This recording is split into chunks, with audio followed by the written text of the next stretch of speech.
Let's jump right into this explainer. Today, we're looking at the cosmic system restore, the mystical secret of Rachel's tears. I want you to picture this scene in your mind's eye, almost like a 4K heritage cinematic shot. Imagine a desolate hilltop under a pale twilight sky. The matriarch Rachel is weeping endlessly, and her voice is just trembling across these dark, empty valleys. Down below her, Jerusalem lies in absolute ruins. The great temple, completely shattered. The only sound left is this faint echo of an ancient song, kind of just lost in the cold wind. You've probably heard this really famous verse from Jeremiah describing exactly this scene. But here is where it gets absolutely fascinating, because the Zohar takes our standard, traditional understanding of this and totally flips it on its head. You see, her tears aren't just water falling to the ground. They shimmer as this living light, rising upward into the heavens. When the mystical text describes this lamentation, we aren't merely looking at a mother's human grief. No, we are witnessing the primary symptom of a profound, massive, cosmic structural failure. Okay, let's dive into this. To really grasp the profound secret, the sod, of what's happening here, we have to map out the actual divine architecture. In Kabbalistic mechanics, Rachel represents the Shekhinah, or Malshut. That's the feminine divine presence that dwells right here within our physical world. But right now, during exile, she is fundamentally disconnected from her central power source. That source is called Zerazampin, or Tiferet, which acts as the sustaining masculine counterpart. Think about it like a massive complex tech network.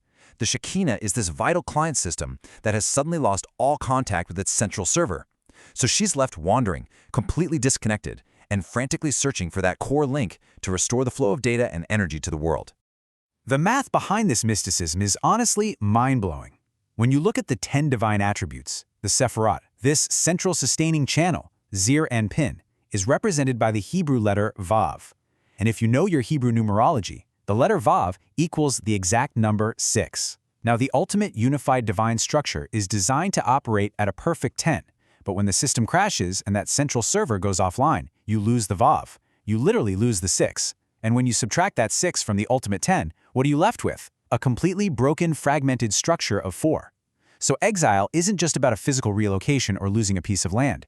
It's an actual mathematical and structural fragmentation of reality itself. Let's look at this across 2 modern dimensions, because it's wild how perfectly these ancient texts map onto concepts we use today. For the systems architects and developers out there, think of this as cosmic engineering. The universe is literally a distributed system, but right now, it has a severed connection.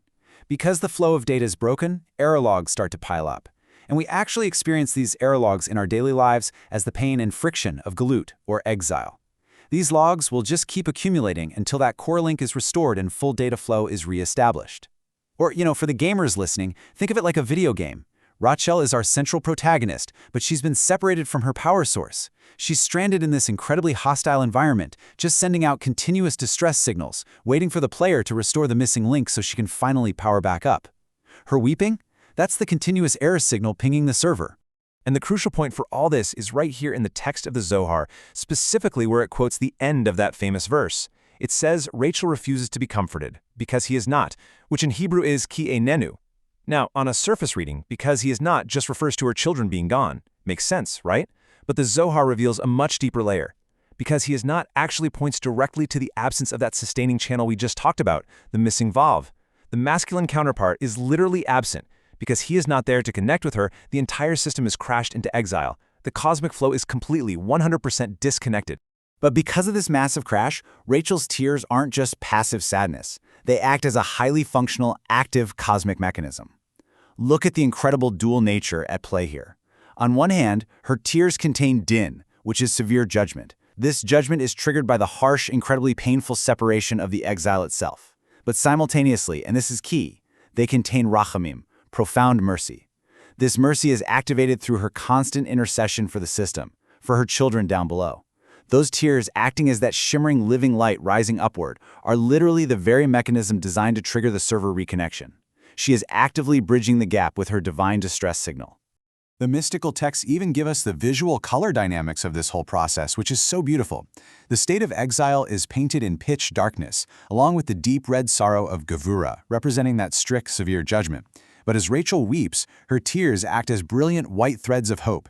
These white threads represent chesed, or loving kindness, and they pierce straight through all that heavy red sorrow. So what are they waiting for? They are actively waiting for the green harmonization of Tiferet. That's the central column, the missing Vav. Once that central column finally plugs back in, it beautifully blends the red and the white, restoring the entire network to perfect, vibrant harmony. So, pulling this all together, here is the ultimate roadmap of this cosmic event. Step 1 begins with the network breaking, which results in exile and fragmentation. Then, because that connection is severed, we move into Step 2, experiencing galut. This is where we see those accumulating error logs of human suffering and divine hiddenness. Then the system reacts with Step 3, the ultimate distress signal, Rachel's tears.